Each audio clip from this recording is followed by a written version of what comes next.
कदाचित आपको याद होगा जब हम सोमनाथ पर मिले थे तब आपने मुझे इस स्थान पर लाए थे और इस स्थान की भयंकरता को देखकर मैं डर से कांप उठी थी। तब आपने मुझे स्वयं के अयोग्य बताकर मेरा तिरस्कार किया था। तुम्हारे योग्य होने के प्रयास ने ही हमारे संबंध को शमशान से कैलाश तक पहुंचाया है सखी। ये क्यों भूल रही हो तुम? कैसे भूल सकती हूँ मैं? मेरी योग्यता के कारण ही तो मैं शमशान से कैलाश तक पहुंची हूँ। तुम्हें नित्य परिवर्तन हो रहे हैं सखी, और यही परिवर्तन तुम्हें एक दिन आदि शक्ति दुर्गा में परिवर्तित कर देंगे। जब स्त्री और पुरुष सामान्य रूप से प्रेम करते हैं तो एक दूसरे के लिए बदलना तो दोनों को पड़ता है ना महादेव।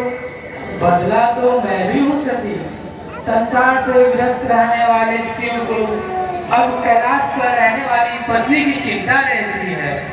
जिस शिव को ध्यान के अतिरिक्त कोई कार्य नहीं होता था, वो अब ध्यान को छोड़कर सती को मनाना चाहता है। क्या हम कैसे जा सकते हैं? बस यही सुनना चाहती थी मैं जानती थी कि आप यही कहेंगे। सत्य तो यही है कि आपने मुझे कोई अधिकार दिया ही नहीं है। मेरे इच्छा मेरे विचार कोई महत्व नहीं है आपके दृष्टि में। आप अपने का बदलने का दम क्यों न भरे, किंतु आप अपने भगवान होने का अहंकार को कभी नहीं छोड़ सकते, कभी नहीं। सती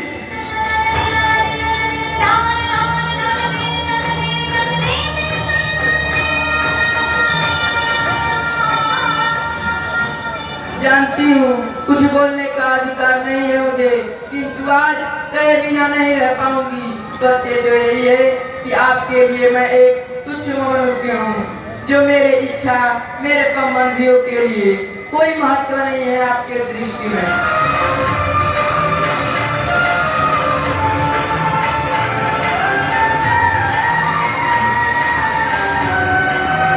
कृपा और प्रेम में भेद मनुष्यों में होता है सती, भगवान के लिए नहीं। सत्य तो यही है, भगवान के हृदय में अपने संसार के लिए करुणा और प्रेम के अतिरिक्त कुछ नहीं होगा। परंतु दुख तो इसी बात का है कि तुम अभी मेरी बात को समझ नहीं पाओगी।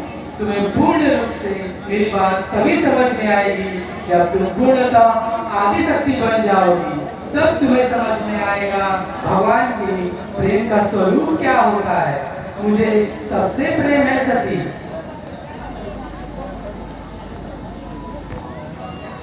आप मुझे अपनी बातों में नहीं उलझा सकते, तो सिद्ध कीजिए कि आपको मेरे पिताजी की यज्ञ में जाने के लिए निमंत्रण की क्या आवश्यकता है। हाँ सती, यदि तुम समझना चाहो तो पति होने के नाते मैं तुम्हें समझाने का प्रयास करना चाहता हूँ, क्योंकि यह मेरा धर्म है और यही मेरा कर्तव्य है। मेरी इच्छा केवल आप पे हाँ सुनने की है महादेव, किंतु कहिए क्या कहना चाहते हैं आप। सती, यदि मैं प्रजापति दक्ष के यज्ञ में चला जाता हूँ तो वो हमें वहाँ पाकर क्रोधित हो सकते हैं और उनके क्रोध से उनका यज्ञ असफल हो जाएगा, और किसी भी यज्ञ की फल की प्राप्ति के लिए उसे शांति चित्त से करना अनिवार्य होता है। फिर हम प्रजापति दक्ष के यज्ञ में जाकर अशांति क्यों फैलाएं? मना ही करना था तो स्पष्ट रूप से मना कर दिए होते, क्यों बातों में उलझाने की क्या आवश्यकता है। मैं था हरी मनुष्य, मुझमें इतना का सामर्थ्य कहा कि मैं आपके तर्कों का उत्तर दे सकूं। मैं तो केवल इतना जानती हूँ कि पिताजी ने आपके मन में कोई भ्रांति पाली है, इसी कारण उन्होंने हमें निमंत्रण नहीं किया है। यदि हम वहाँ जाकर उनके मन में स्थित भ्रांति को दूर करें तो उनका मन निर्मल हो जाएगा, और निर्मल मन से किया हुआ यज्ञ और फलदायी होता है। यही उनके हित में होगा महादेव। कहिए चलेंगे ना मेरे साथ यज्ञ में?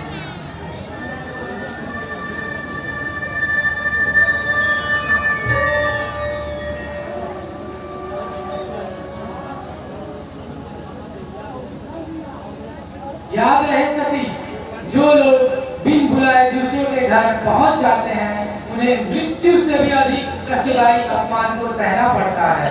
परंतु तुम्हारा पति होने के नाते मैं तुम्हें यह पीड़ा उठाने नहीं दूंगा।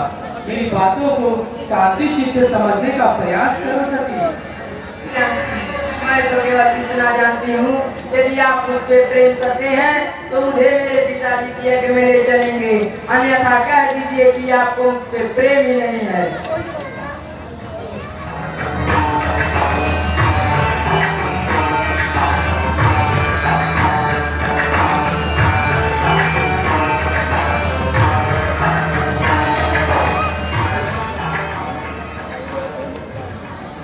मैं तुमसे अत्यंत प्रेम करता हूँ सती।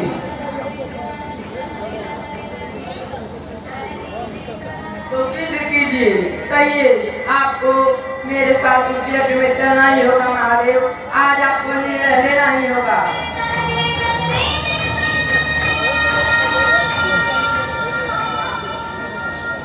ठीक है सती, यदि तुम मेरी प्रेम की परीक्षा लेना ही चाहती हो तो मैं तुम्हारे साथ अवश्य चलूंगा। सच? परंतु उससे पहले तुम्हें भी अपनी प्रेम की परीक्षा देनी होगी। कैसी परीक्षा महादेव? तुम्हें यज्ञ में जाने से पहले पूर्णतः आदि शक्ति दुर्गा बनना होगा। मना ही करना था तो क्षण भर की कुश्ती थी और भर कुश्ती क्यों थी? इन पौधों में उलझाने की क्या आवश्यकता थी आपको?